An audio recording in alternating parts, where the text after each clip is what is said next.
بسم الله الرحمن الرحيم. بسم اللہ الرحمن الرحیم۔ اللہم صلی علی محمد وآل محمد وعجل فرجہم۔ آج کچھ ان اعمال کی طرف اشارہ کرنا ہے جس سے انسان کے رزق میں وسعت پیدا ہوتی ہے، انسان کی روزی میں اضافہ ہوتا ہے۔ ہر زندہ مخلوق کی زندگی رزق اور روزی سے وابستہ ہے، اور تمام مخلوقات کو روزی دینے والا پروردگار ہے۔ وَمَا مِن دَابَّةٍ فِي الْأَرْضِ إِلَّا عَلَى اللَّهِ رِزْقُهَا۔ وما من دابة في الأرض إلا على الله رزقها ويعلم مستقرها ومستودعها كل في كتاب مبين۔ جو بھی زمین میں چلنے والا ہے اس کے رزق کی ذمہ داری اللہ کے اوپر ہے۔ یہ تو اسباب مثال بیان کیا گیا ہے کہ زمین میں رہنے والا اور زمین پہ چلنے والا، ورنہ جو آسمان میں رہنے والی مخلوقات ہیں ان کا بھی خالق اور رازق پروردگار ہے۔ جو سمندروں میں رہنے والی مخلوقات ہیں ان کا بھی خالق اور رازق پروردگار ہے۔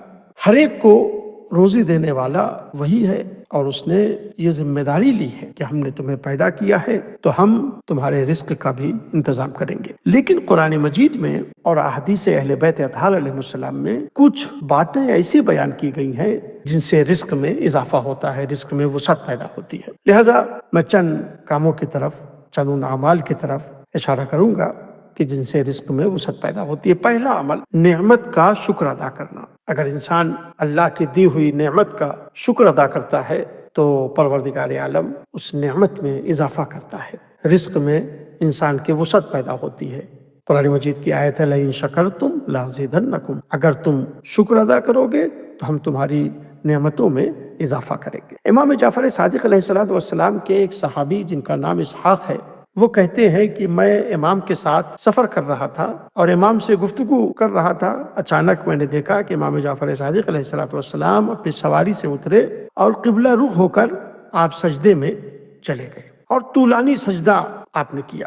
اس کے بعد آپ نے اپنے داہنے رخسار کو زمین پر رکھا، پھر بائیں رخسار کو زمین پر رکھا، اس کے بعد آپ نے سجدے سے سر اٹھایا، اپنے چہرے پر لگی ہوئی خاک کو صاف کیا اور سواری پر آ کر بیٹھ گئے۔ میں نے اس سجدے کی وجہ پوچھی، میں نے کہا فرزند رسول، آپ نے اچانک سواری سے اتر کر اتنا طویل سجدہ کیا اور داہنے رخسار کو خاک پہ رکھ کے سجدہ کیا اور بائیں رخسار کو خاک پہ رکھا، وجہ کیا ہے؟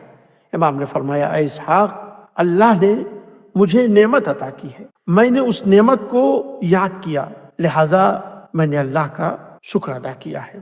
اور بندہ جب اللہ کی دی ہوئی نعمت پر شکر ادا کرتا ہے، سجدے میں سر رکھ کر اس کی حمد و ثنا کرتا ہے، تو گویا اس نے اس نعمت کا شکر ادا کر دیا ہے جو اللہ نے دی ہے، تو اللہ دنیا اور آخرت میں اس کی نعمت میں اضافہ کرتا ہے۔ دوسرا عمل تقوی اختیار کرنا ہے، طہارت ہے، پاکیزگی ہے، اپنے کو گناہوں سے بچانا ہے۔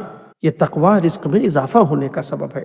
قرآن مجید میں ارشاد ہوتا ہے وَمَن يَتَّقِ اللَّهَ يَجْعَل لَّهُ مَخْرَجًا وَيَرْزُقْهُ مِنْ حَيْثُ لَا يَحْتَسِبُ، جو تقوی الہی اختیار کرتا ہے اللہ اس کے لیے مشکلات سے نکلنے کے راستے کو فراہم کرتا ہے، اور اس کو ایسی جگہ سے روزی دیتا ہے جہاں سے وہ گمان بھی نہیں کر سکتا۔ تیسرا عمل صدقہ دینا۔ روایات میں صدقہ کو رزق میں اضافے کا سبب بتایا گیا ہے۔ رسول اللہ صلی اللہ علیہ وآلہ وسلم نے فرمایا استنزل الرزق بالصدقہ، فرمایا صدقہ دے کر روزی حاصل کرو۔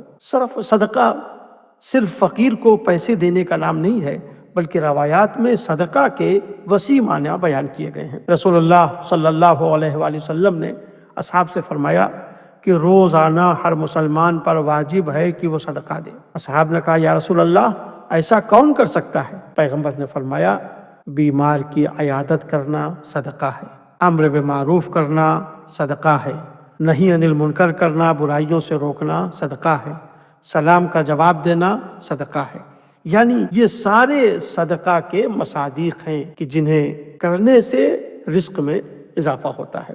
اور اسی طریقے سے ایک عمل ہے استغفار کرنا، توبہ کرنا۔ استغفار کرنے سے انسان کے رزق میں برکت ہوتی ہے۔ سورہ مبارکہ نوح میں ارشاد ہو رہا ہے فَقُلْتُ اسْتَغْفِرُوا رَبَّكُمْ إِنَّهُ كَانَ غَفَّارًا، یرسل السماء علیکم مدرارا وَيُمْدِدْكُمْ بِأَمْوَالٍ وَبَنِينَ وَيَجْعَلْ لَكُمْ جَنَّاتٍ وَيَجْعَلْ لَكُمْ أَنْهَارًا۔